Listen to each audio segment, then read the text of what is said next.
أعوذ بالله من الشيطان الرجيم بسم الله الرحمن الرحيم والصلاة والسلام على رسول الله وعلى آله وصحبه أجمعين رب اشرح لي صدري ويسر لي أمري واحلل عقدة من لساني يفقه قولي. We have a beautiful dua in the Quran in which Ibrahim alayhi salam, it's an extended dua of Ibrahim alayhi salam.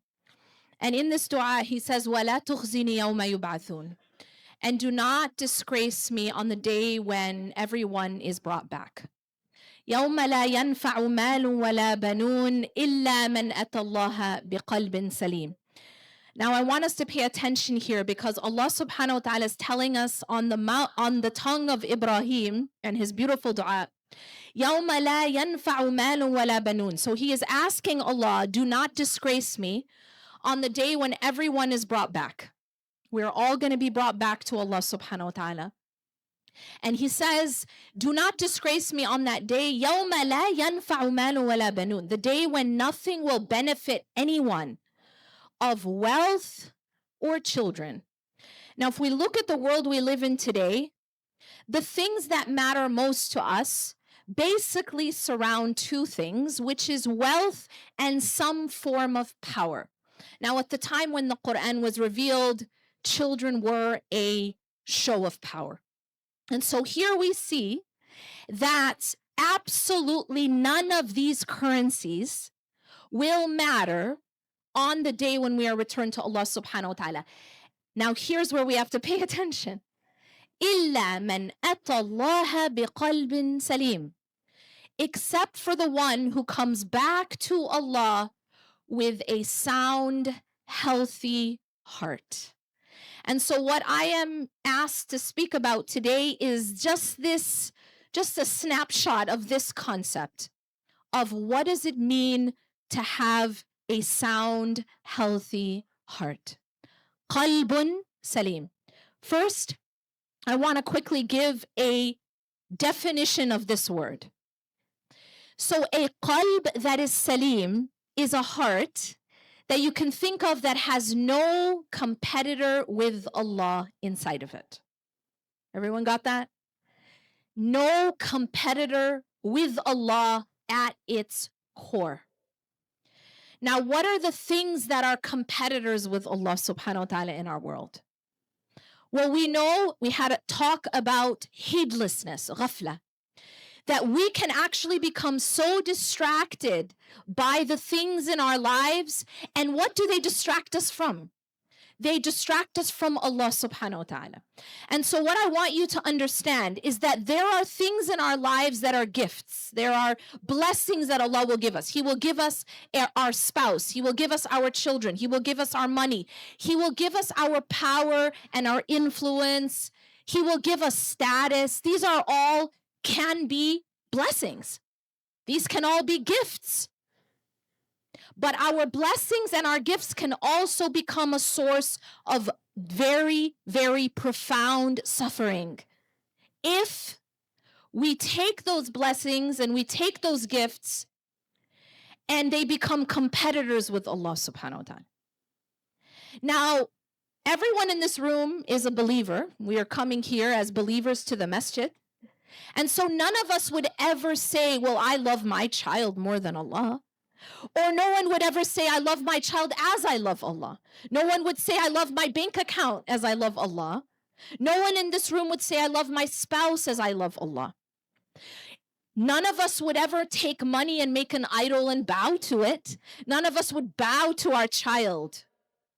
But Allah subhanahu wa ta'ala warns us of something in the Quran.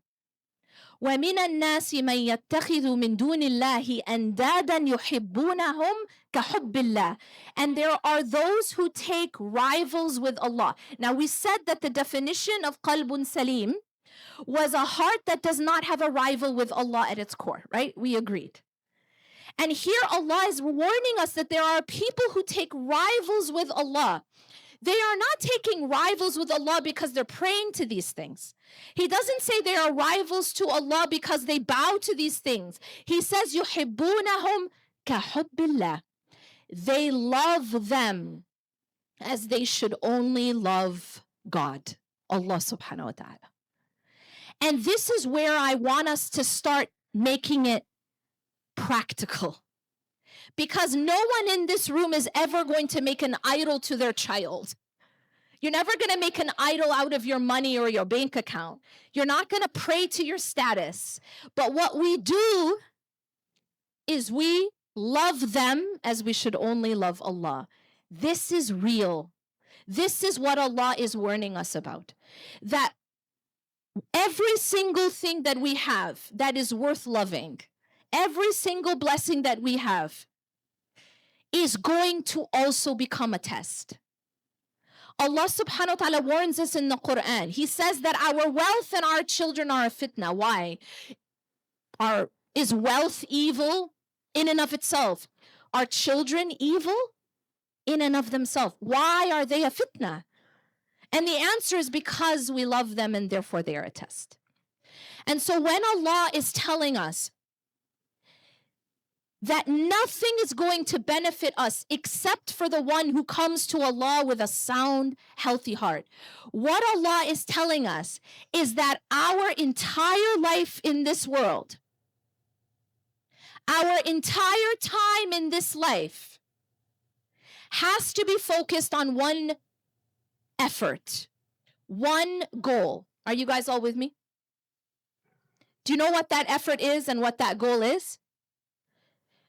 To build a sound heart before we return to Allah.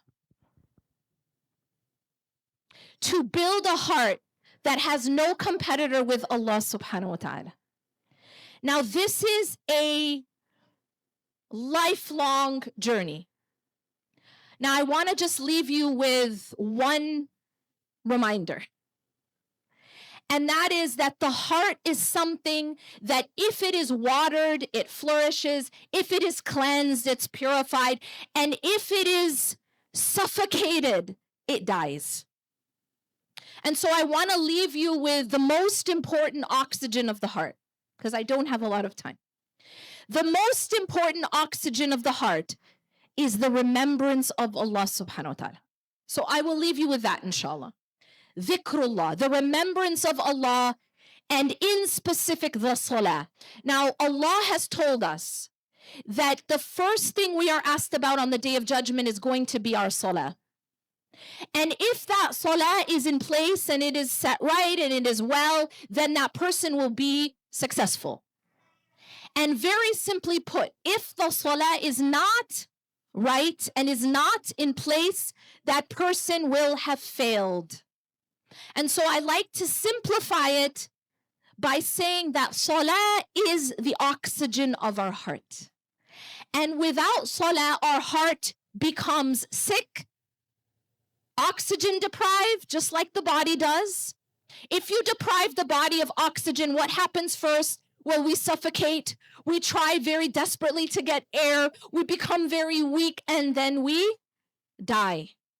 Similarly, the heart does the same. When it is deprived of salah, when it is deprived of the remembrance of Allah, it starts to become weak, it becomes sick, it suffocates, and then eventually it dies.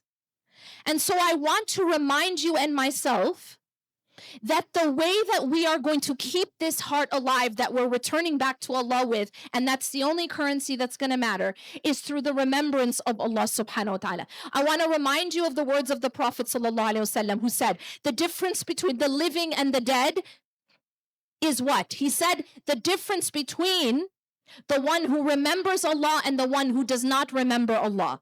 I want you to think about this. The difference between the one who remembers Allah and the one who does not remember Allah is like the difference between the living and the dead.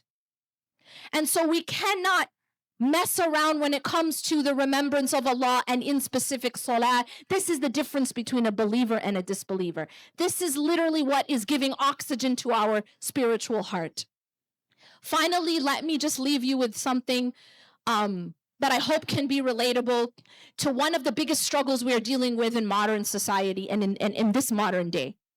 And that is the struggle of despair and depression and a next level amount of loneliness. And that is that Allah subhanahu wa ta'ala tells us in Surah Taha, وَمَنْ أَعْرَضَ عَنْ ذِكْرِي فَإِنَّ لَهُ مَعِيشَةٌ ضَنْكَ. Allah has warned us that whoever turns away from the remembrance of Allah, for that person will be a constricted, narrow, miserable life. If we turn away from the remembrance of Allah, our heart restricts. And when we turn to the remembrance of Allah, our heart expands. And when you have an expanded heart, you have the capacity to receive the light of Allah and to receive the light of guidance. And you have the capacity to withstand the hardships of this life. And so what we all want is an expansion of the heart, an expansion of the chest, which comes through the remembrance of Allah subhanahu wa ta'ala. I ask Allah to allow us all to return back to Him with a Qalb-e-Saleem. Jazakumullahu khairan. Wassalamu alaikum wa rahmatullah.